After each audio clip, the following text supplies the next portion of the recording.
Good morning. তো তোমরা সবাই কেমন আছো? আশা করি তোমরা সবাই ভালো আছো। আমিও খুব খুব ভালো আছি। তো তোমাদের ভিডিওর প্রথমে আমি সরি চেয়ে নিচ্ছি, কারণ ভিডিওটা অনেক দিন হয়ে গেছে, ছাড়তেও পারছি না। আর এত ব্যস্ততার মধ্যে যে কাটছে যে আমি এডিট করার টাইমও পাচ্ছি না, তার জন্য ভেরি ভেরি সরি। আর তোমরা আগের ব্লগে দেখেছো যে গৌরাঙ্গ ঠাকুর অন্নভোগ সব কিছুই তোমাদের দেখিয়েছি। তো এবার গৌরাঙ্গ ঠাকুর এবার মন্দিরে চলে যাবে, তো সূর্য ডোবার আগেই চলে যাবে, তাই আমরা গৌরাঙ্গ ঠাকুর মহাপ্রভুকে গাড়িতে তুলতে যাব।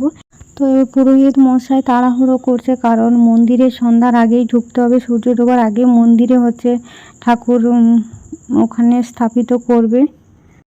আমি গৌরাঙ্গ ঠাকুরকে নিয়েছি, আর আমার বড় ভাই বলদেবকে নিয়েছে, আর আমার দেবী বলতে আমার ভাইয়ের বউ নিয়েছে গোপাল চাঁদকে। তো আমরা তিনজনকে নিয়ে নিয়েছি। খুব সুন্দর করে দেখো, এত সুন্দর লাগছে। আর আমি ঠাকুর নিয়েছি বলে আমাকে সবাই ফটো তুলছে, আর আমার ভাইকেও ফটো তুলছে, সবাই ফটো তুলছে, কারণ গৌরাঙ্গ তো আবার 1 বছর পর আসবে। বাড়িতে প্রত্যেক বছরই পুজো হয়, যা মানে আগের বছর হয়েছিল, এবছরও হচ্ছে। তো আমরা 3 পাক ভালো করে সুন্দর করে মহাপ্রভুকে কোলে নিয়ে ঘুরিয়ে নিয়েছি। তো আমরা 3 বার ঘুরিয়ে তারপরে আমরা বাইরের দিকে রওনা দেবো। তো ব্লগটা দেখতেই থাকো, আশা করি তোমাদের খুব ভালো লাগবে। আর এই দিদিরাকে বুক ভরা ভালোবাসা দিও, আর ব্লগটা একবার দেখো, তারপরে লাইক কমেন্ট পরে করবে। একবার দেখো, তারপরে বলবে আমাকে কমেন্ট করে যে সত্যি দিদি ব্লগটা খুবই ভালো হয়েছে।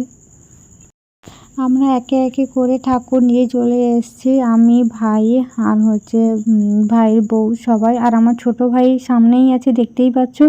ও জল ছড়া মেরে যাচ্ছে। আগে জল দিয়ে যেতে হয়, তারপরে ওই জলের উপরে আমরা যেখানে জলের ফোঁটা পড়বে ওর উপরেই আমরা পা ফেলে ফেলে ঠাকুরকে নিয়ে যাব।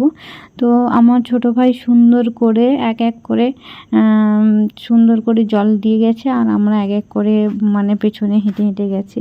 তো দেখতেই পাচ্ছ গৌরাঙ্গ ঠাকুর চলে যাচ্ছে, এখনও সূর্য ডোবেনি, এখনও রোদ আছে। মাঠের দিকে তাকাও, তো দেখতেই পাবে মাঠে এখনও রোদ পড়ে আছে, মানে আকাশে রোদটা মাঠে পড়েছে। তো দেখো, যাই হোক, তো দেখো, দেখতেই থাকো তোমরা ব্লগটা। আর এইদিকে বলদেবকে শুয়ে দিয়েছি, আর ওই দিকে দেখো আমার কাছে গৌরাঙ্গ মহাপ্রভু আছে, আর গৌরাঙ্গ মহাপ্রভুকে এবার সুন্দর করে শুয়ে দেবে। মানে কি বলবো, মানে পুজো হবে একটা আনন্দ, একটা এক্সাইটেড ছিল। এখন মানে কিভাবে যে কেটে গেল 2 দিন, মানে বোঝা যাচ্ছে না। আগের দিন তো কার্তিক পুজো হয়েছিল, তোমরা সেটা ব্লগের মাধ্যমে দেখেইছো। তারপরে রাত থেকে সবজি কাটা, তারপর দিন গৌরাঙ্গ মহাপ্রভুর অন্নভোগ হলো।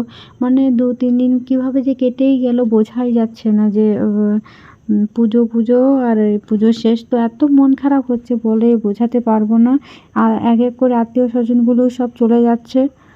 তো দেখো, গৌরাঙ্গ মহাপ্রভু শুয়ে গেছে, বলদেব শুয়ে গেছে, আর গোপাল চাঁদকে খুব সুন্দর করে বসিয়ে রেখেছে। আর এবার ওরা মালা টালা খুলে, কারণ মালা পরিয়ে তো শুতে নেই, তাই মালা খুলে দিচ্ছে। তো এবার মহাপ্রভু চলে যাবে। তো দেখো, সবাই প্রণাম করো, আর যে যার মনস্কামনা পূরণ হবে, যে যার কিছু যদি বলার থাকে তোমার ব্লগের মাধ্যমে দর্শন করে ভগবানে কিছু চাইতে পারো। তো ব্লগটা দেখতেই থাকো। আর এইদিকে দেখো, আমার ছোট ভাই কার্তিক ঠাকুর নিয়ে নিয়েছে। তো আমাদের এখানে কার্তিক ঠাকুরগুলো 3 বছর পুজো হয়ে গেলে গাছে তুলে দিতে হয়। তো আমার ভাই গাছে তুলতে এসছে। আর কার্তিক ঠাকুরটা কি সুন্দর দেখো, যাদের ছেলে হয় না, ছেলে হওয়ার আগে থেকে কার্তিক ঠাকুর বসিয়ে দেয়, যাদের নতুন বউ হয় বা পোয়াতি, তো প্রেগনেন্সিতেও বসিয়ে দিয়ে যায়। তো অনেক লোক প্রেগনেন্সিতে কী করে, মানে পুজো করতে নেয়, তো কী করে গাছে তুলেও দিয়ে আসে না, ঘরে এমনি নিত্য পুজোর মতন প্রত্যেকদিন সেবা করতে থাকে। ছেলে বা মেয়ে হওয়ার পর অন্নপ্রাশনে পুজো দিয়ে তারপর গাছে তুলে দেয়। তো আমার ভাই নতুন বিয়ে হয়ে যখন বউকে নিয়ে বাড়িতে আসলো, তখন তার 6 মাস পর কার্তিক ঠাকুর বসিয়ে দিয়েছিল। আর আজকে ওর ছেলে অন্নপ্রাশনে পুজো করে কার্তিক ঠাকুর যে গাছে তুলে দিয়েছে। আর ছেলে মেয়ে এখন ঠাকুর চলে গেছে, বক্সে এখন মাতিয়ে গান দিচ্ছে, আর সব নাচানাচি করছে।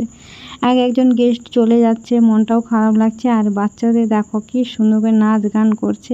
তো ভিডিওটা এই পর্যন্ত, টাটা বাই বাই, সবাই ভালো থাকবেন, কমেন্ট করবেন।